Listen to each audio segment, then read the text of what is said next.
start.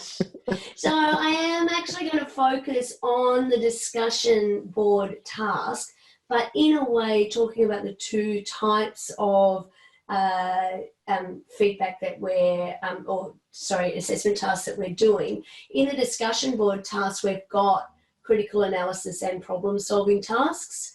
And the other two main pieces, so you've got a 25% memo of advice, which is straight old fashioned, solve a problem and write to a supervising lawyer. And then you've got a 35% essay, which is critical analysis. So my thinking with mixing these up is you guys get to choose. You can either you already know what you like doing the most and where your strengths are. You could, I think, if you went through all of them, you could pretty much do only critical analysis or only problem-solving tasks. I'll have to look at the next slide to remind myself which one of those is true, because there's one week where there's only one option. But I would suggest, again, if you don't want to take too many risks, that you might want to do a bit of a mix of them, because that gives me an opportunity to give you feedback, and the feedback will ultimately help for these bigger tasks. And so even though this task is worth 40%, it's actually 4 different exercises worth 10% each. So the 4 tasks, and I've started going through in the online group and just renaming the task groups, because this was just confusing everybody. But I think it's important to know that there are 4 different groups of tasks, and each of them, okay, so you can do 100% problems. Each of them, other than task 1.3, or the 3rd group, has a selection of tasks. And so the first one's actually got the most because it's got 2 topics. And I think that's why it's confusing, because it said, you know, topic 1, topic 2, and people were thinking they had to do one of each. Basically, excuse me. This is so unpleasant, but anyway. Yeah.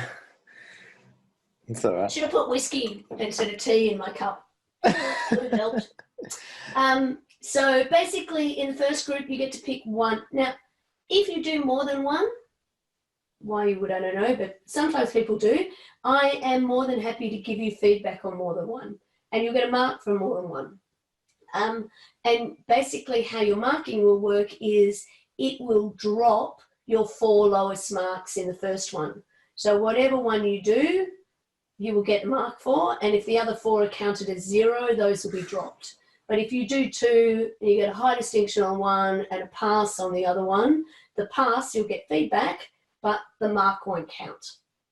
Oh, sorry. Again, like I said, I'm really happy for people to do that. In the past, this is the second time this subject's run with the same sort of approach. It was a bigger group, and about 10% did extras. I didn't actually see any particular correlation between people doing extra and getting good marks. But where it probably was helpful was students who haven't done company law, particularly early on, doing a couple of extra to just make sure that they were on the right track with company law helped them. Another way to do that is make a time with me and ask me questions, because, you know, company law is my Spotify. I'm very happy to talk about it. So, you know, don't be shy about that. And so just, again, on this slide, what I've tried to do is just group out what the topics look like. I just want to show you what it looks like. Can you, sorry, did that screen change so it's now got Canvas up? Yes, yep. Okay, you're actually looking in the teacher view of Canvas. I can turn it in, actually I will. I'll turn it into student view. Should have done that beforehand, because sometimes I can have absolutely no idea that you're seeing something different from me. Yeah. And, you know, we end up having these conversations. I know a number of people, I've seen people go in to find these looking through the grades and through discussions. I'm scared to hit grades because I don't want to breach anybody's privacy. In the discussions, personally, I find that really messy. It's really hard to work out what's going on. I just think you are better off going straight into assignments and making sure that you show by type. For students, it tends to default to show by date, and I think that is messy as well. It's hard to work out what you need to do. But when you show by type, you can see that there is a group. You can see I've started at this stage but haven't yet finished turning them into different groups. You can also see this rule. So the rule basically says it's going to drop the lowest 4 scores in this one. Clearly in task 4, where there's only one option, there is no rule. Task 3, it should drop the lowest score. So again, if you're worried about what that means, and sometimes Canvas sends people messages, I don't always know what Canvas means, but I am very confident that it's just going to use your score in the most significant or the highest of these for counting towards your mark. Yep. The other thing I'd show you is I think there's value in reading them and picking the one that interests you the most. They're all kind of equally tricky, but you can see from a skills, so intellectually they're about the same, but they're developing different kinds of skills. So some are straight critical analysis, some, the practical ones, I've tried as much as possible to make them the kind of things that a first or a second year lawyer or somebody doing a graduate program would be asked to do by a supervising lawyer, or if they worked for the regulator by ASIC. So to think about it from a practical point of view. Until you submit a reply, you can't see what anybody else has done. Until I'm going to open that up, change that on the day after they're due, because I want you to be able to pop around and see what each other has done. And for one part of the mark, part of it is participation and part of it is moving the conversation forward. So you can do that. It's a little bit tricky for me to mark, but you can do that by adding to conversations in different discussion groups from the ones that you did. I will ask you for a favour though. If you do something in another discussion, if you can just put a little comment in the place where you submit to me, if you can put a little comment saying that you've also participated in another discussion, that means I won't miss it. I won't miss it on purpose and I will look, but you can imagine it does get a little bit hairy sometimes. And, you know, just if you think of it, that would be handy for me. From a writing it point of view, the best way to do it is to write it in your word processor of choice, format it properly, don't forget about references, footnotes, etc. And then cut and paste straight into the reply area here and hit post reply. The reason I suggest you do that is because it's just, if you're typing away, it's hard to spell check in this. You're messing around with formatting you're not familiar with. You'll be submitting and then resubmitting, and it's just going to be a pain in the bum for you. It's not going to worry me in the slightest. I know a lot of people get concerned about this kind of submission because they're worried about the formatting of AGLC4, AGLC, yes, I have said it. I'm just having a day. Like I said, senior moments left, right and centre. For this kind of task, and I'm now on the record, this is recording, I am much more concerned with content and substance than I am with form. If I think that you've got a formatting error in a citation, I might point it out if I think it's accidental as opposed to grappling with technology. But what I'm really concerned about from a referencing point of view with this particular task is academic integrity. I'm much more interested in that. The kind of way that you're writing, you know, just make sure that you reference it so we've got academic integrity. You don't need to worry so much about the formatting and making it look good. If you really do want to make it look good, an easy way to do it is to do it in Word then save the Word document as an HTML format, then open the HTML format in Notepad, copy and paste all of the HTML code you see there, click on that little button you just saw me click on there called the HTML editor, drop it all in there, post your reply, and it should come out looking pretty.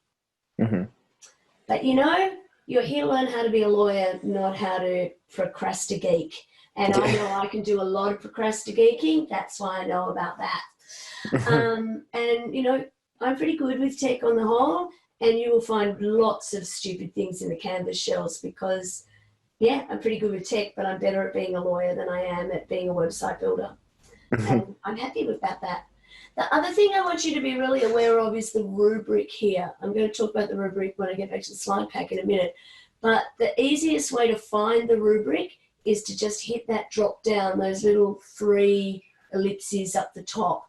Now, because this is a 10% or less individual assignment, I don't have to, under the rules, give you individual, this is what a fail looks like, this is what a pass looks like for each category. Instead, what the way that I will mark this is I will give you an individual comment under each. My experience is, and I'll welcome your feedback on it as we go, is that that's often more meaningful for you going back, and it means that I'm not just check the box marking.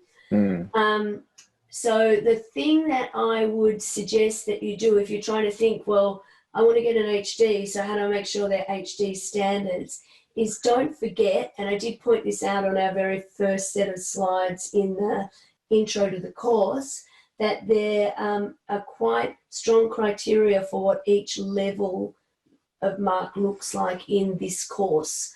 And the place to go and see those is in what is called the Part B, which I think is on the syllabus page, sorry.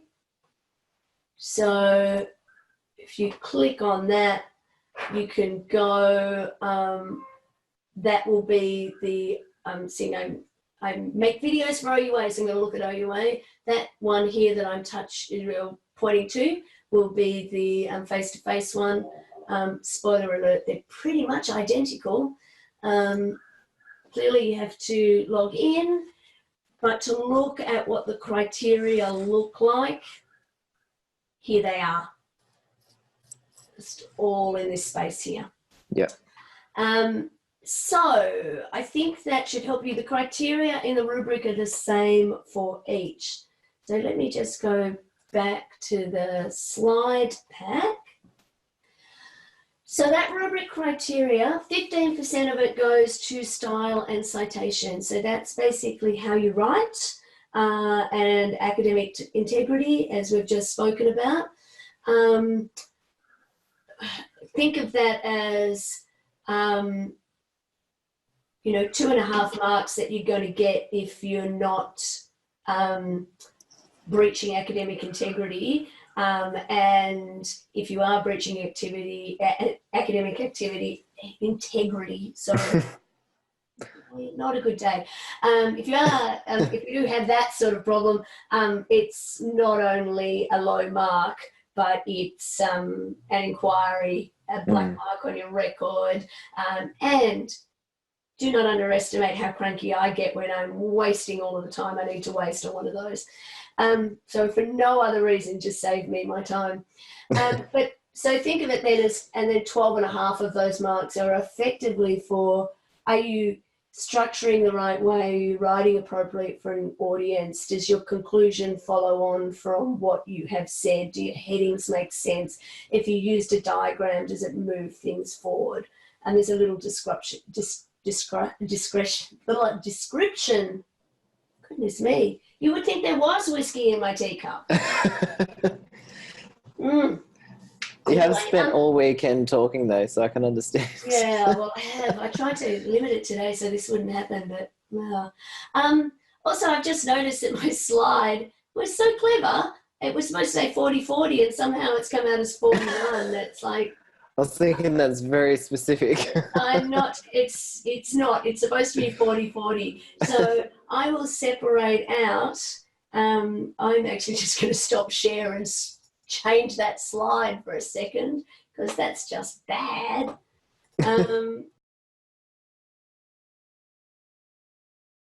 Again, for each of these tasks, the reason for going to such lengths here is to point out that each of these tasks, I'm expecting you to do quite a bit of your own research.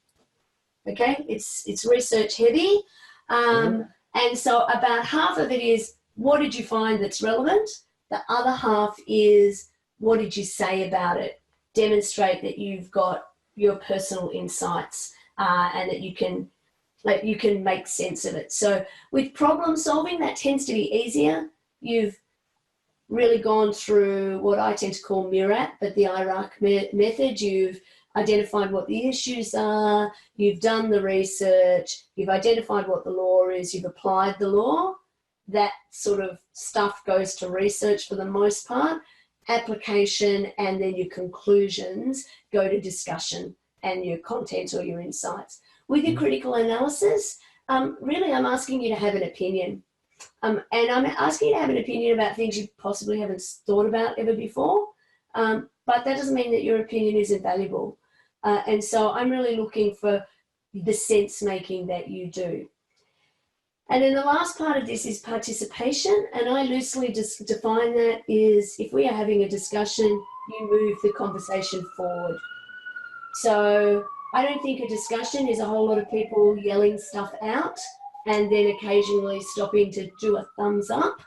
I think a discussion is people saying something, somebody responding to that, and then the person who started either defending their position or reacting, moving forward in some way. And so that's what I'll be looking for in that 5%. It's summer. Some of you will not be bothered. I get that. I do not judge. It's 5%. I think you will learn more. And often what happens, if you have a robust discussion on a particular point, people will go back and change or defend their position, and the content of the insights will lift as a consequence. But if you don't want to engage with other people's stuff, or if you don't want to respond to stuff that people say about yours, you're putting 5% at risk, which over the scheme of everything is not very much.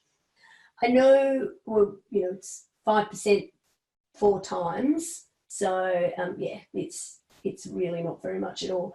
And yeah, so you might not want to engage in that every time, and that is perfectly reasonable as far as I'm concerned. I just, again, this is hopefully clear. I just want to be really transparent about the hoops I'm expecting you to jump through so that you're patient with me, because I just care about whether you learn stuff. And so we have to assess you. So that's kind of my bargain back, is that I'm going to be as clear as possible about how you can do well in the assessments, so that we can have meaningful conversations, so that you can learn stuff, and maybe I'll learn stuff too, which is, I think, great when that happens. One of the other questions that I've been getting about this is, well, what happens if there's nothing to respond to until midnight on the day it's due?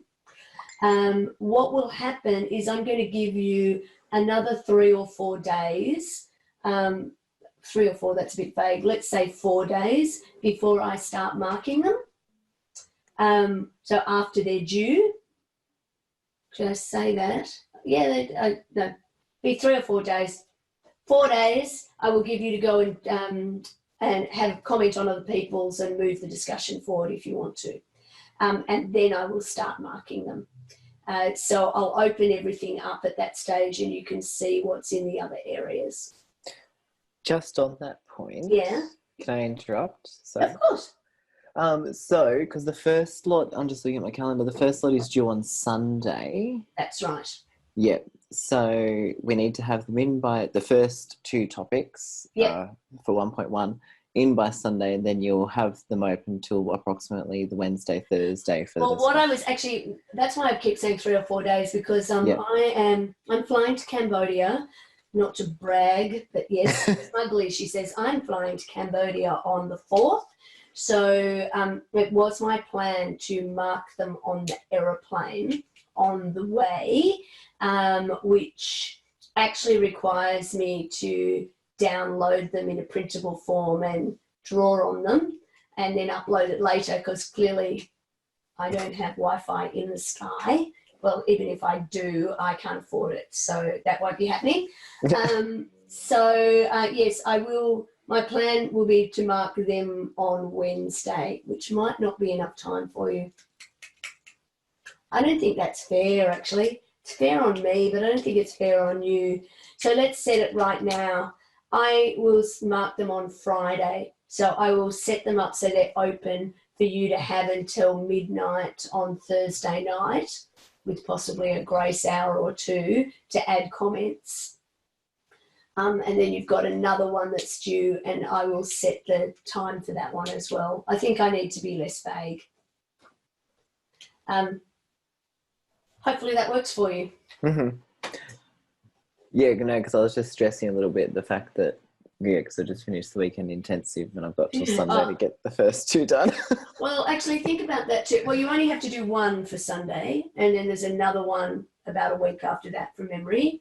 I can't, did I put the due dates here? No, I didn't put the due dates. That would have been way too handy. But for topics 1 and 2, there's 1,000 words for each of those, isn't there? No, you need to do topic 1 or 2. You need to do something that is in this group. So one of them. So I think the first 2 were topic 1 and the first 3 are topic 2. But basically you need to do one of those, and then about a week later you do one of those. Okay. After the next intensive, one of those, or you've only got one to choose from there, and then one of these. Mm-hmm. Which actually also brings me to the question of extensions. It is that time of year. People have stuff that is unexpected and outside of their control. Look at the policy, ask me with words that make sense, and you will find that I am quite a caring and accommodating person. Write to me and say, oh, it's my wedding next weekend that I've known about for 5 years and I can't submit on that date. I will seem like an asshole, but it's because that doesn't fit with the policy, right? You're going to be a lawyer. If it's unexpected and outside of your control, we can do something about it. I mean, clearly it's better off to just get it done, and I'm pretty sure a number of people are doing this subject because all of the class time is before Christmas and there is no exam. So you get to control your time much more than most people do. Yeah, just think about the way you word a request is what I was saying. And that is really what I wanted to point out. Do we do a formal word submission through Turnitin at the end of all the discussion topics? No, you do not have to do that, but I will. I will be checking. Yep. And I will give the report. What I have done in other subjects, since I've been using Canvas, one of the things that I have done is I've created a Turnitin portal, which doesn't keep the information. It's just a 0 marking Turnitin space, so you can just check. If you think that would be useful, I would normally have it up by the time that we do the second assignment, but I can actually, how about I just do that tonight, because it is quite useful. And the reason that I do that is sometimes I do have to deal with extensions, but if I start marking before all of the papers have come in, I have to turn Turnitin off effectively, and you can't actually see anything in the grading space when I'm working in it. So yeah, I can just have a Turnitin space for you to check things out if you need to. So that's mainly logistics stuff, which is the key stuff I wanted to talk about. Have you got any questions, concerns, frustrations? No, that's it. For the minute, that's, yeah. I mean, the trick is to just remember you only have to do one. And I think the check to do it, now I'm going into the wrong space. I think the trick to doing well in this subject is pick something that interests you. Mm. Now, if you, particularly you haven't done company law, or if you haven't done much critical analysis pieces, you might want to be a bit strategic to pick something with critical analysis so you could get some feedback. But it is probably worth remembering too that I'm a pracademic rather than an academic. My focus and what I hopefully bring to you as students is let's work out how you would do this in the real world. And that's where I can help you. So that's why things have been developed the way they are. So then when it comes to topics, they break down pretty cleanly to what it might be that you're interested in. So these ones here are very overview sort of topics of how we use M&A, what the strategies are, why it's relevant to us as lawyers. And these ones on topic 2 are really about how businesses get funded at the very beginning and kinds of issues that you might not need to think about. And will give you an opportunity to get stuck into the Corporations Act, which, you know, how fun is that? It's surprisingly fun, actually, I say. The many volumes of the Corps Act. Well, I mean, in this stage too, it is mainly chapter 6. But actually, speaking of which, I don't know if you've played with it yet, but this reading list functionality is so exciting. Yes, I have. It's fantastic. And oh, that's right. I can't see it when I'm a student. But it does give you an opportunity to get directly into a number of things. And this is the first time I've used it. So if something doesn't work, or if you've got suggestions about how, you know, we could deep link it better, or if there are things that should be in there that aren't, please just sing out. But yeah, otherwise, I think this is very much a subject around where you want to really practice doing what young lawyers in corporate departments do, or baby lawyers, I should say. Some of you are old, some of you are young, but as in beginner lawyers is what I really mean. And so this is an opportunity to practice that, and I say this is a good opportunity to have a go at it. So I hope that you take me up on that. Cool. Well, unless you've got any other questions, I'm going to finish us up today. I will circulate this recording later tonight or tomorrow morning, and I will make those dates by which you have to have the responses done really clear. Nice to see your face, Bryce. Yes, thank you so much. Enjoy Cambodia. I will. The really bad thing, I'm going to do a half marathon. Oh, gosh. Because I took up running a couple of years ago, and I set myself a New Year's resolution that I would do 5 half marathons this year. And if I did 4, that I would do the 5th one at Siem Reap at Angkor Wat. So you actually go through all the temples. It's quite amazing. And so I was really motivated, and I did my first 4, and then I got the flu in August. Even though I had my flu shot. My immunity's been right down, and so I've been sick pretty much off and on since August. So I think I might be walking. I don't think I'm actually going to be doing the half, but I'm going to have a good time anyway. Yeah. That's fantastic that you've done 4 already.